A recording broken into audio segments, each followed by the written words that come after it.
And that would be the end of the week for the possibility of anything else really happening. And that's going to be as what we look for coming up next week or so. I'll have more on that coming up here in just a little bit. But if you've got any plans for the rest of the week upcoming, things are looking pretty good at this point. So not really seeing too much of any major concerns where weather is going to be going on out there, and not seeing any problems with severe weather either, so that's good news, but we'll talk more about that coming up here in just a little while as well.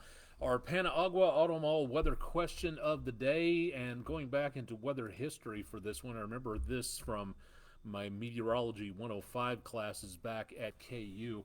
The first mobile tornado tracking device was called what? Toto, Dorothy, Vortex, or Tin Man? And be having a fondness for the Wizard of Oz here. Looking back in history, the name was actually Toto. So the most popular vote out there was for Dorothy. That was incorrect. The actual name was Toto for the dog. It was actually named the Totable Tornado Observatory. So really cool to be able to see that. Dorothy, that was the tornado tracking system in the movie Twister back in 1996. So it was close, but not bad. And as a point of trivia, my dad's mom's name, Dorothy. So just to throw that point of trivia out there for a little bit of family history anyway.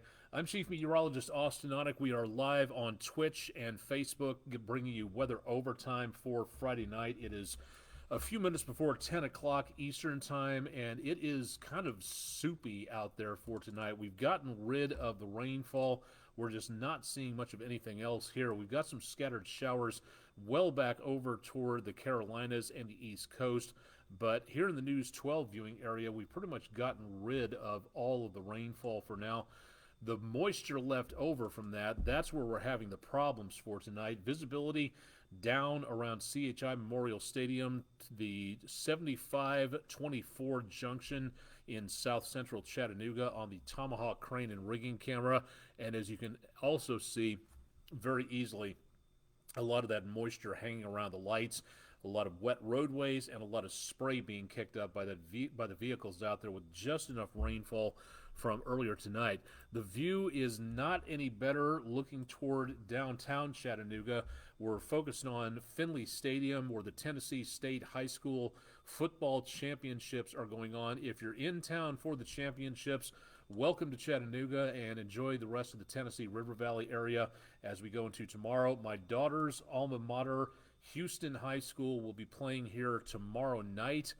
I believe they're playing Oakland, if I'm not mistaken. I can't really remember that, but I do hope that the Houston band, a couple of years ago when my daughter was there, they were the biggest high school marching band in the state of Tennessee.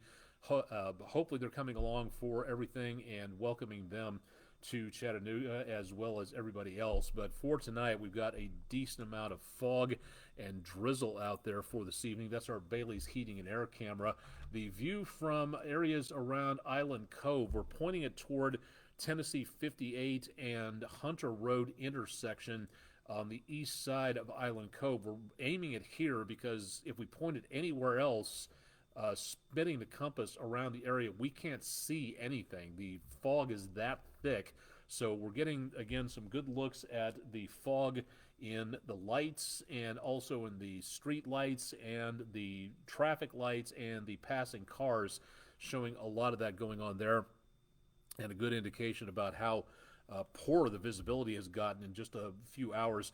Visibility is a little bit better at Lee Point, Plainview Outdoor Advertising Camera, Highway 153, and the Highway 64 overpass, and very much on the sky shiny side, well back over to the south and west. You can barely even see the hill out there in the background, and hardly anything well on off to the south and to the east. Downtown Chattanooga, the Patriot Concrete camera usually can see Signal Mountain lights off here in the distance. Not the case tonight. We can barely see traffic on I-24 passing on through, and it's a lot better than what it was earlier tonight, where we had a lot of backups going on with traffic in and around this area, and then also seeing a lot of problems on the roadways at 2475 that we just showed you there. Speedy's Total Car Care camera, again, the lights of downtown, everything lit up by Finley Stadium. Looking across the Tennessee River and the bridges, the holiday lights up. Coolidge Park, not a lot of people out on the bridge tonight, not a lot of people walking along the river at Coolidge Park, so we are seeing not too much going on. It's kind of dreary out there. That's the word that the National Weather Service in Morristown used to describe everything tonight, dreary, and that sounds pretty well on target. The lights for the Chattanooga Zoo Asian Lantern Festival have ended for this evening. Give me a second here, and we will spin the camera around to give us an idea as to what it looks like and if we can even see anything off into the distance. Going back to the west-northwest and taking a look toward Erlanger Hospital, showing again decent view back toward that area. At least we're able to see some of the hospital for tonight and some of the lights of the helipad out there and the lights at the interior of the building. All these cameras available on our website at wdef.com/weather. If you'd like to be able to see the EPB fiber optics WeatherCam network on there. The rest of the evening, temperatures have actually risen a couple of degrees, thanks in part to the southeasterly winds here. So the temperatures may actually be warmer tomorrow morning than what they have been for the last few hours. So our low temperatures may not be set until Saturday night, depending on how things go. So expecting some very mild temperatures out there in the next couple of days. What are we going to be winding up with into the near future? We've got one storm system kicking out of the southwest, and that's going to give us the potential of maybe some thunderstorms, especially as this area of warm air lifts its way back to the north and the east. And then beyond that, we've got a couple of systems trying to move in from off the Rockies. If these have enough oomph to them, we may see the potential of some cooler air coming down behind these systems, and that's going to drop our temperatures into next week. So that's something we'll be watching out for there. Taking a look, see if this is still in effect. From the National Weather Service in Huntsville, a special weather statement issued earlier on to talk about the potential for low visibility across much of the area, and that is where we may be running into problems overnight. So please use caution. This is not the night to go running around and going very quick over portions of the area for this evening. We continue again to see that potential out there. Now, right now, not bad. Visibility 2 miles reported at Decatur and Colmont in Tennessee. Everybody else reporting, at least at the recording stations, reporting unlimited 10-mile visibility. Again, that's just for right now.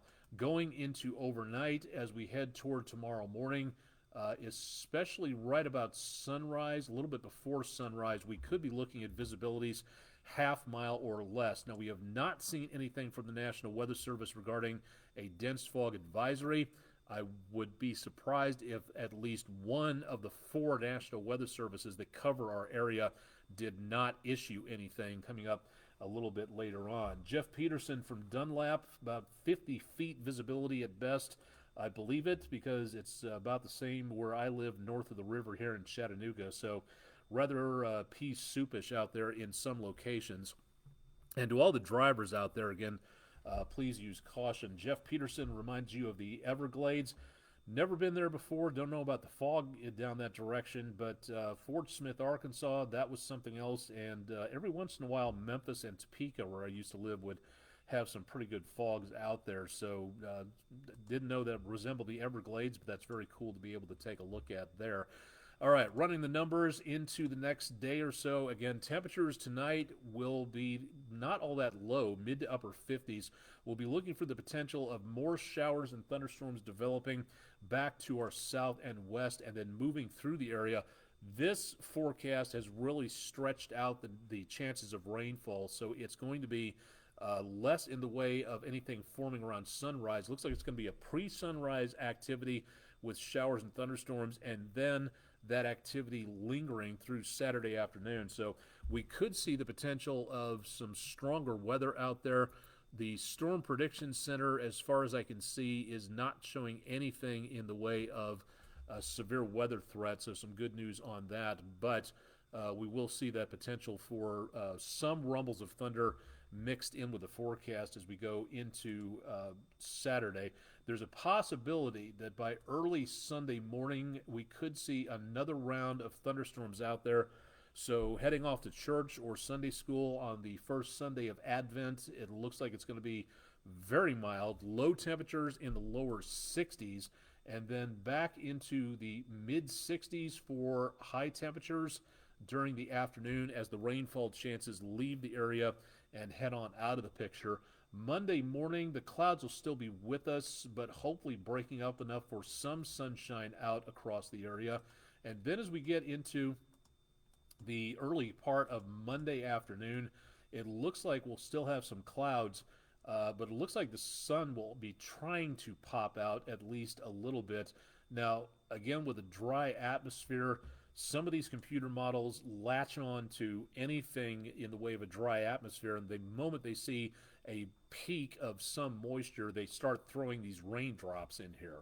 I don't think we're going to see anything on Monday. Matter of fact, the extended forecast looks like it is going to be causing us some problems with rain later on. We'll take a look at that coming up in just a little bit. We did not have a wind advisory in effect for too long today. It is possible some breezy conditions tomorrow afternoon, especially in the higher elevations. And then as we get into and around, and this is a little bit concerning here, we start seeing more wind coming in very early Sunday, and then wind gusts could be around 10 to 20 miles per hour as we go into Sunday afternoon. Doesn't look much worse than that. A little bit more wind coming in on Monday, so that could be kind of interesting there, but it looks like Sunday is where we may see the more concentrated amounts of possible amounts of wind out there, so I wouldn't be surprised to see a wind advisory taking place here either.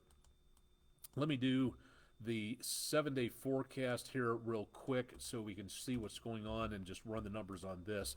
This is where we're going to be seeing that potential for some cooler weather coming on through. Jeff Peterson, Sunday morning, lows in the 60s, a record high low temperature.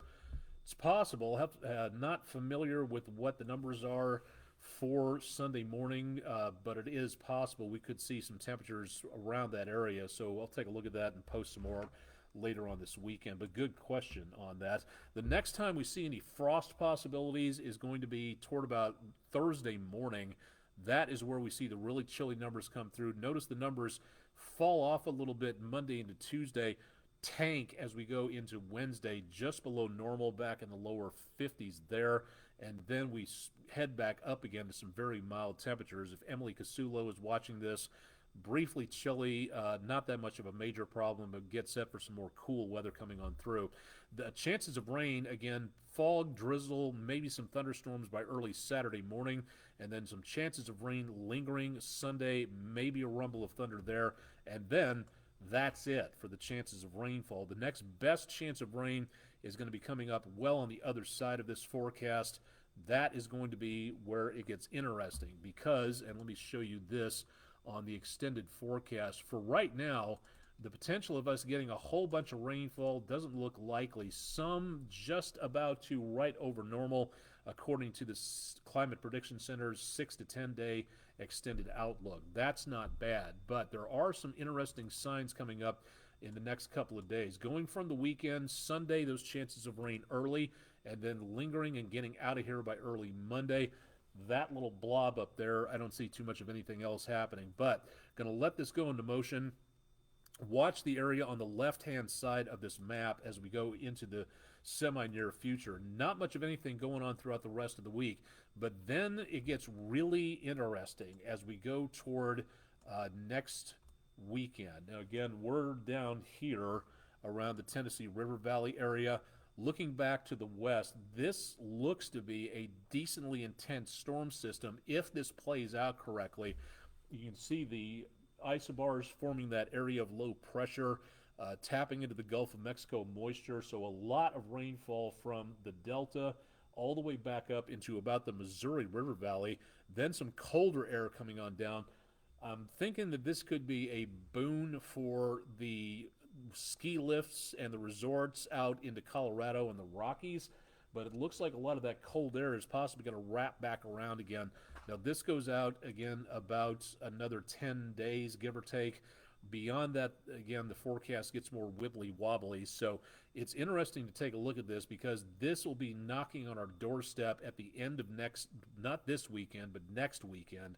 And this looks like this could be fairly energized. Whether or not we get severe weather out of this, that still remains to be seen. I doubt, again, unless something really radically changes and we get a big bust or amount of colder air coming through, that winter weather is still going to be kind of iffy. Severe weather, I would be leaning more towards that as that gets a little bit closer to us. So end of the weekend, next weekend, I'd be keeping an eye on things. And, of course, we'll be doing that all the way throughout the rest of next week.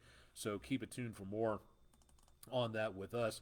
Through the next several days, we are seeing some very mild temperatures at first, a bit on the cooler side, and then as we get into next weekend, we still remain fairly mild toward about Sunday, but that big push of colder air, you can see that moving into the high plains well off to our west. So we'll see how that goes into the next couple of days.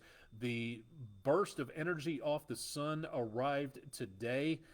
Not really seeing too much in the way of complications, but again, it's one of those unique directly at Earth solar storms. If you'd like to know more about this, you can go to the Space Weather Prediction Center. The possibility of anybody near our area, way down into southeastern North America, seeing the aurora. Of course, we've got the clouds out there, so I don't think we're going to be getting any of that.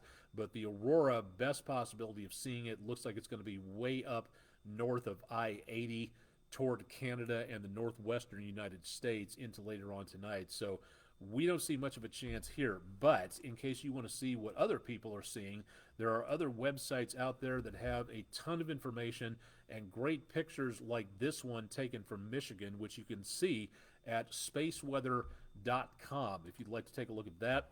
Plus, if you'd like to look at some of the forecasts and analysis from the Space Weather Prediction Center and other agencies, spaceweatherlive.com with Dr. Tamitha Skov. I really hope I'm saying that correctly. I hate slaughtering other people's names. That's Skov, S-K-O-V. She does a very good job of alerting people to what's going on with space weather and explaining about why these things happen and what the effect of which is expected to be. Really great pictures out there as well at some of these websites. So if you'd like to take a little bit more about that out there and see what goes on with the space weather situation, because the weather from our sun, the energy from our sun that gets thrown off the solar surface and heads our direction, is something that can really affect us here. If you don't believe me on that, look up the 1859 Carrington event, and that one will kind of convince you that we have a lot of work to do to guarantee that our life on the ground remains the same if one of those types of storms really one hits. So something to think about there. This one that came through, not really too much to worry about. Powerful, yes, but nowhere close to the 1859 event, so good news on that. Taking a look out into the tropics, if I can find out where I left that, we did not have anything to report. We finished up pretty much on schedule where the tropics are concerned, and the National Oceanic and Atmospheric Administration issued one of their statements for today. And what the heck did I do with that? Okay, here we go. It's, again, hurricane season ended yesterday, so you may be asking, why am I saying anything about this if the season is done and over with? Well, we can get storms forming before hurricane season, which is what happened this year, and they can form after hurricane season as long as the conditions are correct. We're not seeing anything here for right now, so again, this is very quiet. What was left of one of our last frontal systems way across the Atlantic, and nothing else forming at this time, so we're not seeing anything coming our direction, anything at this point in time right there. Jeff Peterson, Dark Side of the Moon, that is a complete and total misnomer. If you want to have some fun listening to Dr. Neil deGrasse Tyson explain things on there, Star Talk Radio is a good place to go to for that. The dark side of the moon, it looks dark because when the sun and the earth and the moon going around it, when it's facing the sun, we see it fully lit as a full moon, but when it goes around the sun and the sun is behind it, and we cannot see that. It looks dark to us. We call it dark because we've never seen it, because the moon is always in that same position on there. But no, the other side of the moon definitely gets illuminated when it's facing the sun. So we just call it the dark side of the moon because, well, humans. So that's something that it's a misnomer, but it's stuck. It's kind of like sunrise, sunset. The sun doesn't actually rise, the earth turns, but we're used to saying sunrise and sunset instead of morning earth rise or earth turning or something like that. So it's a matter of human foibles to have that taken care of, but good question nonetheless, and one that really focuses on the science. I think I forgot to take a look. Let's see what the numbers are on the almanac page, because I'm interested to see how much rain we got today.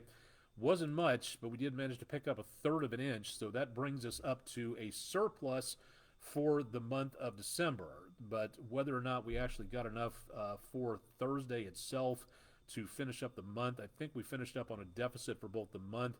We're still at a deficit for the year, but that knocked our deficit down from about 9 inches to 8.5.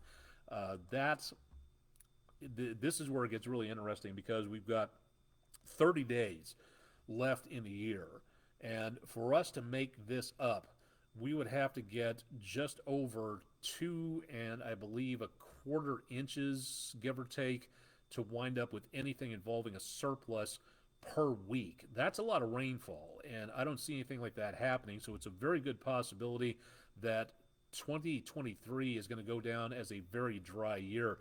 Very close to normal on the temperatures. We're right smack where we should be on the numbers, but we were a little bit warmer thanks to those southerly winds today back out of the south, so temperatures for lows were not really all that low for today. Thanking one of our own for a beautiful view from Dollywood. The Smoky Mountain Christmas lights are up. Thank you very much, News 12's web producer Courtney Goins, for a beautiful shot there. If you've got pictures around the area, we could use them. We're running a little low, so please send us some pictures at wdef.com, or drop them to our social media pages in the comments section. If you want to be anonymous, fine, not a problem, but give us a description and a locator of where you were, so we don't have to make up a story and get it wrong.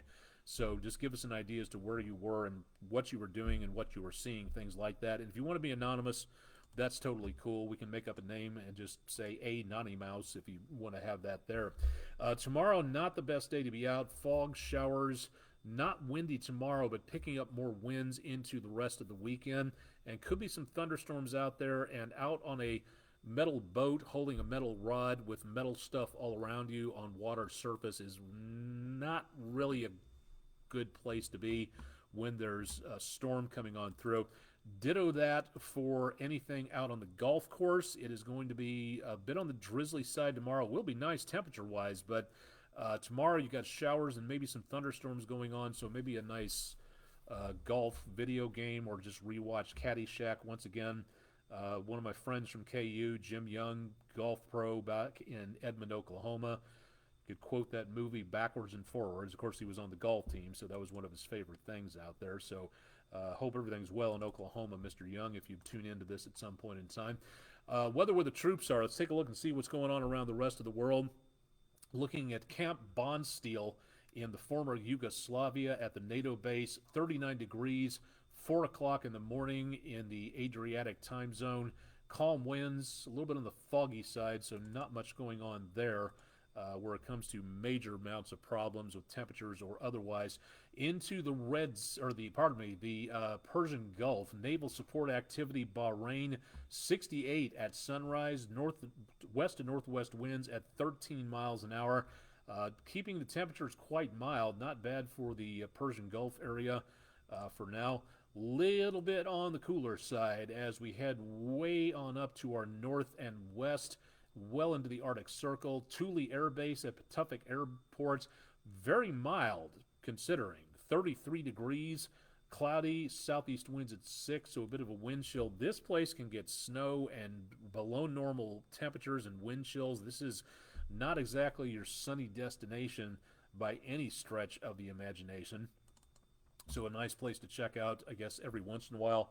Santa might stop by there for a brief reindeer popover. Camp Lemonnier at the Naval Expeditionary Base in Djibouti in the Horn of Africa, 81 degrees, high humidity, as you might expect, right around the equator, and southwest winds at 5. So the heat index at sunrise, not bad. It feels like it's back in the mid to upper 80s there. Let's go to Europe. Let's head to the Netherlands and areas right around the English Channel just east of there. Volkel Air Base, the 52nd Fighter Wing at Eindhoven, 28 degrees, winds out of the north-northeast at about 6 miles an hour, and mostly cloudy skies reporting in there. Again, this is our little way of thanking everybody for wearing the uniform of our country and keeping everybody on the home front informed as to what's going on at a few places around the world. So thank you very much to anybody who has friends or family there. Keep tuning into News 12. We'll keep bringing you updates on what is happening at other locations around the world to keep you updated, especially at this time of the year when it is when a lot of folks are very far from home. Next week, Jackson and DeKalb County, Alabama, Northeast Alabama Community College in Rainsville, National Weather Service Huntsville will be teaching your county's areas severe weather training session to become a Skywarn Storm Spotter volunteer.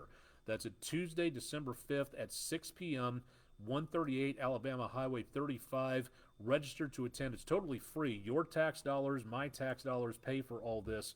So, again, this is a great opportunity to learn, basically getting back out of the government what your taxes put into it, to learn about severe weather. The more severe weather folks that are trained in Skywarn that we have, the better off we are all going to be, because more people able to look and listen and report back to the National Weather Service what is going on, that helps people like me tell people like you and everybody else out there what is happening, what people are seeing, which direction it is going.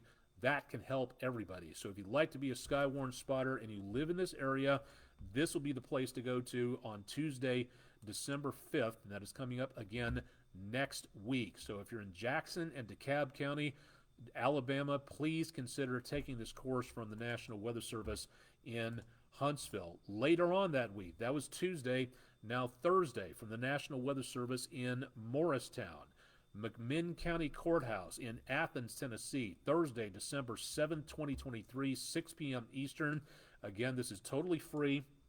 So if you have an opportunity to attend, or if you can tell people about this so that more people get the notice about this. Again, I tell kids when I go out to grade schools, middle schools, high schools, if I saw something like this on your resume later in life that said you were a Skywarn spotter, that you cared that much about your community, that would have an impact on me as an employer. So just the idea that we can get more people to go out and become Skywarn spotters, that's a very good opportunity to serve your community, not chasing.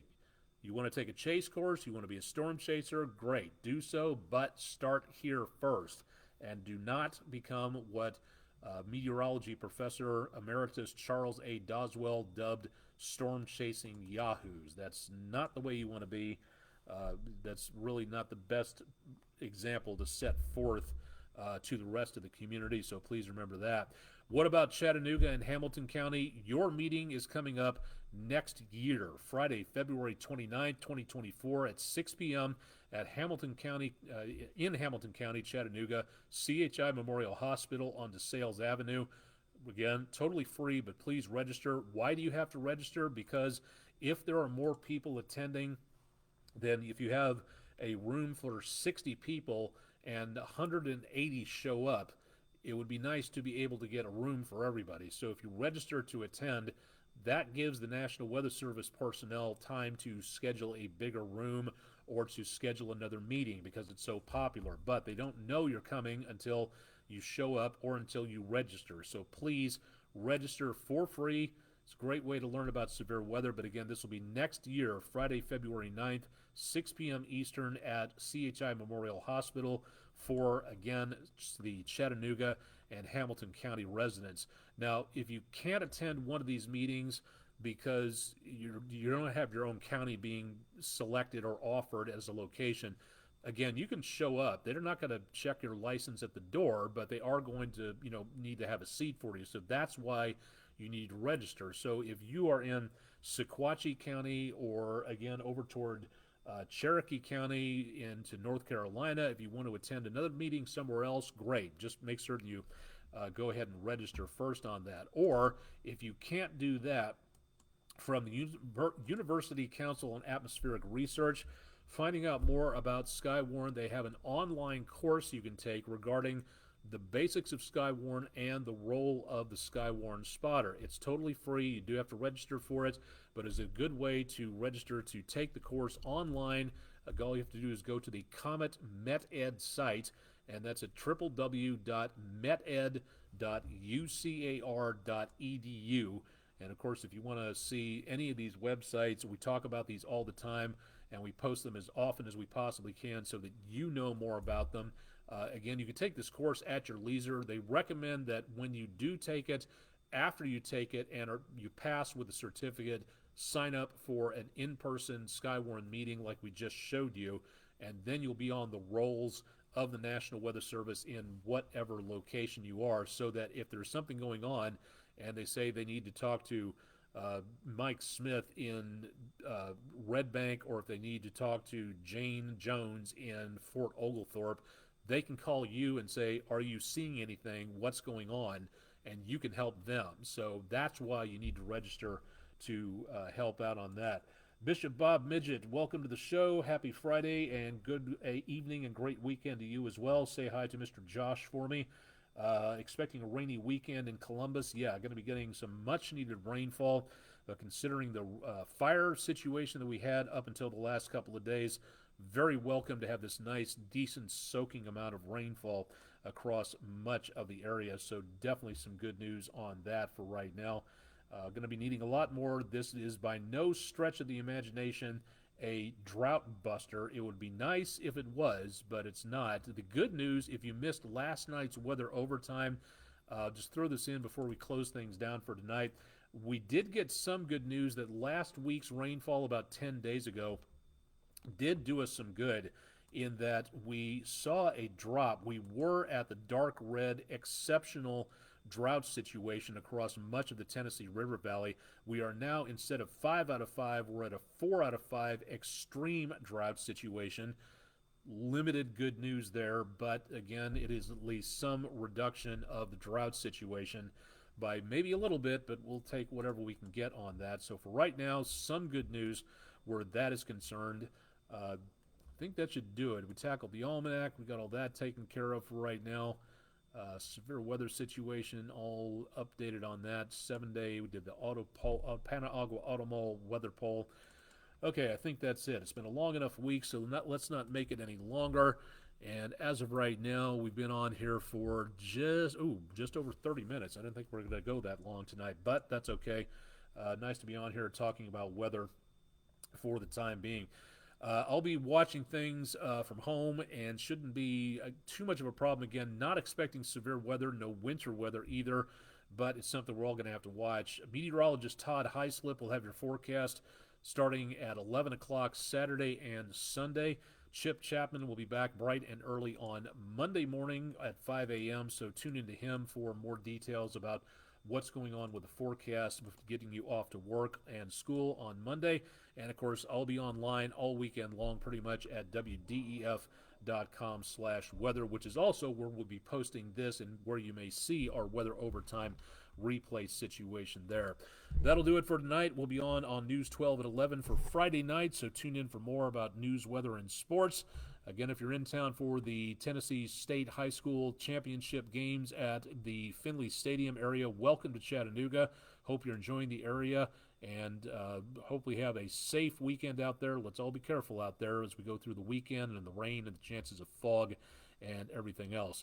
This has been Weather Overtime for Friday, the first day of the last month of the year. Thanks for joining us. Stay tuned for more with News 12 tonight and through the weekend, online and on air. And hope you have a great and safe weekend coming up. Thanks for joining us.